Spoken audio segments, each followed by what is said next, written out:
here's what not. Go to TrueCar.com. New car, used car, doesn't matter. Save $3,000 off MSRP. Be a more confident car buying consumer. All right, top of the hour. Good stuff today. Where Colin was right, where Colin was wrong. Trent Dilfer next hour on what was a crazy night. So I've watched all the games. What I do on Sunday, Joe, you probably do the same. I watch in the morning. I live out west, 10 o'clock. I get my notepad. I watch the Red Zone. And then I put 2 games on live.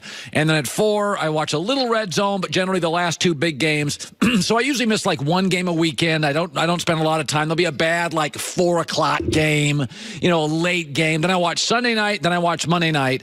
I will watch tonight, although I think Green Bay rolls over San Francisco with C.J. Beathard being overwhelmed by Aaron Rodgers, who's got his receivers all healthy. But I've watched every team play, virtually every game except a handful, and my conclusion is we've got, to me, 9 teams that feel like they can string together multiple playoff wins and win the Super Bowl. I think New England, Pittsburgh, Baltimore, Kansas City, and the Chargers in the AFC can string together multiple wins against good teams and win the Super Bowl. And then I think in the NFC, the Rams, the Eagles, the Saints, and the Vikings can do the same. Now, I like Kansas City a little more than I like, let's say, Minnesota. I like New England more than maybe, say, the Chargers. But there's 9 teams that I think can string it together. Now, there's 2 other teams, Carolina and Green Bay, I just need to see more. Okay, Carolina's at Philadelphia this week. I'm either joining them to this group or not. If they go in there and lay an egg, they're out. If they go and they're competitive, win or lose, I probably put Carolina in. Cam's improved. Norv Turner's a good fit. They've got a running game.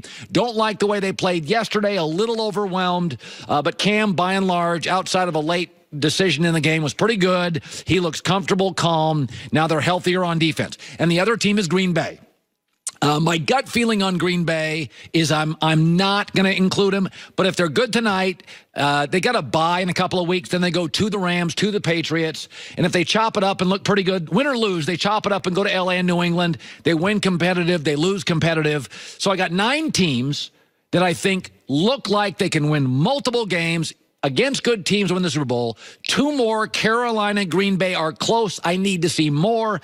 And then there are 4 other teams that I don't think are good enough to win the Super Bowl.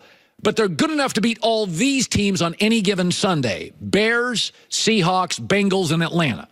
Now, I don't see them going back. I don't see Cincinnati going to Foxborough, and then like to the Chargers, and then to Pittsburgh. And I don't. But I think they could beat all those teams on any given Sunday.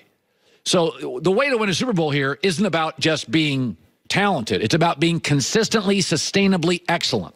Got to win a road game in the playoffs. Got to win a home game or 2. Got to win the Super Bowl. So I think the Bears, Seahawks, Bengals, Falcons lack the consistency, maybe the depth, the star power at coach or quarterback. So of all those teams combined, my 9 plus Green Bay, Carolina plus these 4 is 15-32. It's half the league. That's half the league. NBA's got 2 teams this year I think can win it, maybe 3. Baseball, you look around, it's about 6. I think half the league is in the conversation. They can beat anybody, they can string together wins, or they're damn close. So that's a good spot. Now, you may be saying, where are the Cowboys? I don't have them in it. That doesn't mean Dallas. This speaks to the parity of the NFL. Dallas has a lot of things going for it. I love their young linebackers. I love their pass rushers. I think Ezekiel Elliott's a top 5 running back, and their O-line's better than average. Dallas is not a bad team. I don't have Dallas even in the Bears, Seahawks, Bengals, Falcons group. And the reason is they're averaging 12 points on the road. They haven't won a road game. They don't have a 2-game winning streak. They're just not good enough consistently. But I think it shows you the power of the NFL that I don't have Dallas in this 15, and Dallas smoked Jacksonville yesterday. I just don't think they're consistent. So that's kind of where I am after watching every team play multiple times. At the top of the hour, where Colin was right, where Colin was wrong. Going back to the Cowboys, about Dak Prescott, I was talking to my friend Nick Wright over the weekend, and he goes, Dak Prescott's career makes no sense. It just doesn't make any sense. He said, nobody liked him out of college. Then everybody loved him after his first year, and then nobody likes him again. And then yesterday, he's great. And I thought about that, and I thought, actually, it makes perfect sense. If you went to a restaurant 5 times, first time it was great, second time it was really mediocre, third time it was good, fourth time it was bad, fifth time you're not sure. It's an average restaurant. It's just an average restaurant. There's 8,000 restaurants, in your area code. Most of them are average. So when I look at Dak last night, it doesn't shock me. He is an average C quarterback. C plus, some nights B. But like an average restaurant, you're not quite sure what you're going to get visit to visit. You're not quite sure what you're going to get. Dak, after the game, taking tough questions after the game from his critics.